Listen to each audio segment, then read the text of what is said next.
There's no feeling more intense than starting over. If you deleted your homework the day before it was due, as I have, or if you left your wallet at home and you have to go back after spending an hour in the commute. If you won some money at the casino and then put all your winnings on red but it came up black. If you got your best shirt dry cleaned before a wedding and then immediately dropped food on it. If you won an argument with a friend and then later discovered that they just returned to their original view. Starting over is harder than starting up. If you're not ready for that, like if you've already had a bad day, then what you're about to go through might be too much. Feel free to go away and come back. I'll be here.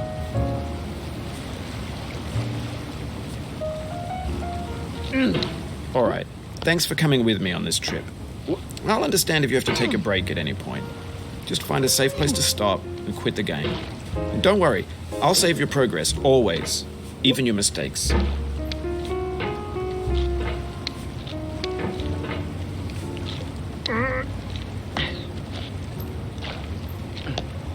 Oh, you just lost a lot of progress.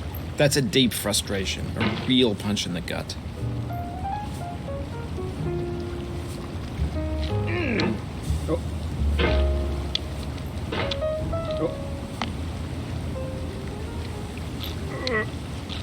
This game is a homage to a free game that came out in 2002, titled Sexy Hiking.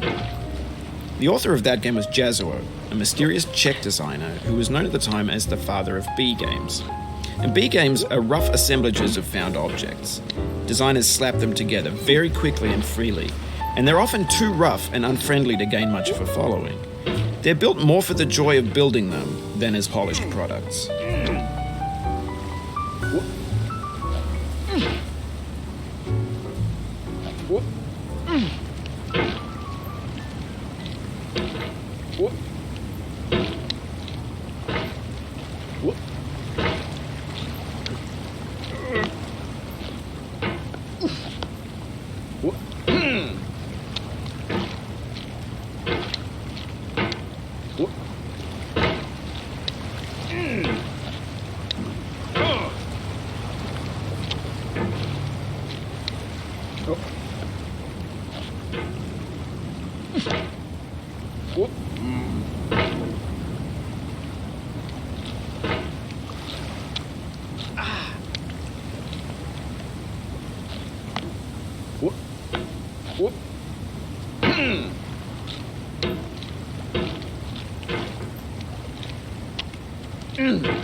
Oof, sorry about that.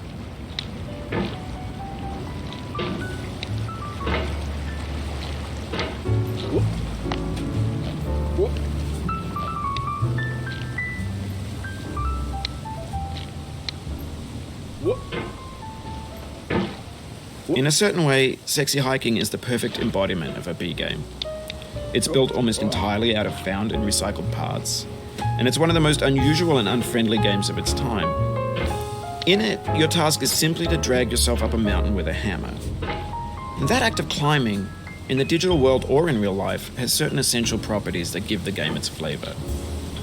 No amount of forward progress is guaranteed. Some cliffs are too sheer or too slippery. And the player is constantly, unremittingly in danger of falling and losing everything.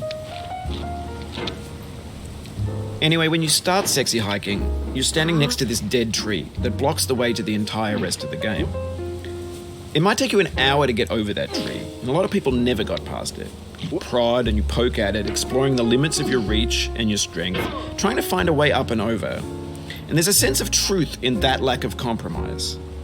Most obstacles in video game worlds are fake. You can be completely confident in your ability to get through them once you have the correct method or the correct equipment or just by spending enough time. In that sense, every pixelated obstacle in Sexy Hiking is real.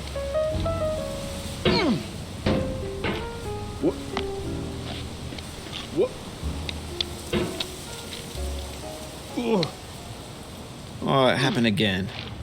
Keep on trying, don't let it get to you.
No.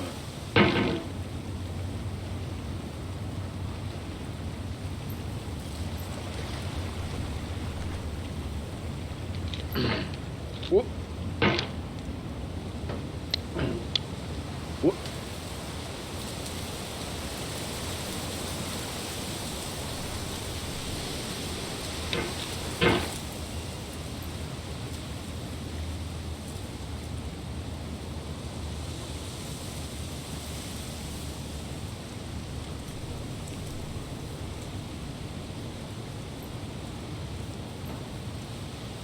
Whoop.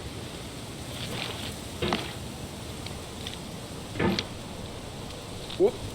This thing that we call failure is not the falling down, but the staying down. Mary Pickford.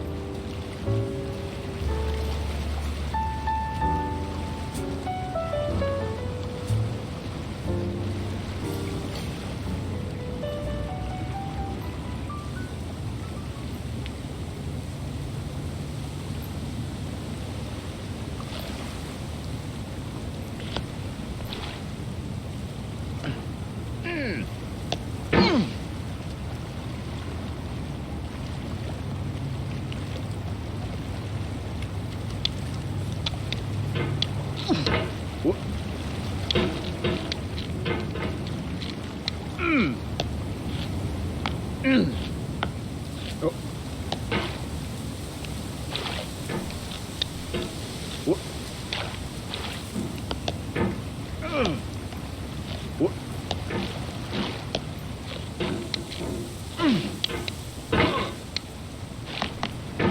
Whoop. Whoop. Oh.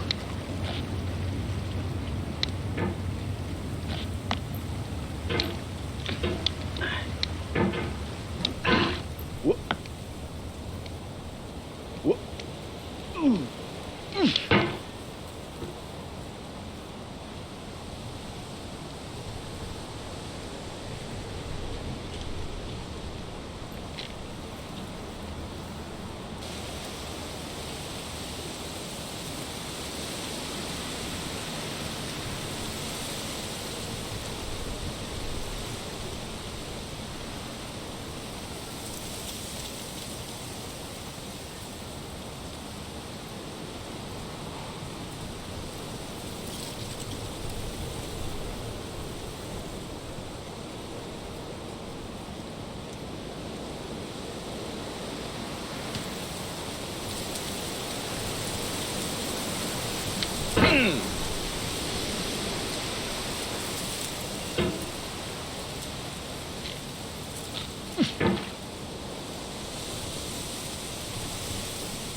The obstacles in sexy hiking are unyielding, and that makes the game uniquely frustrating.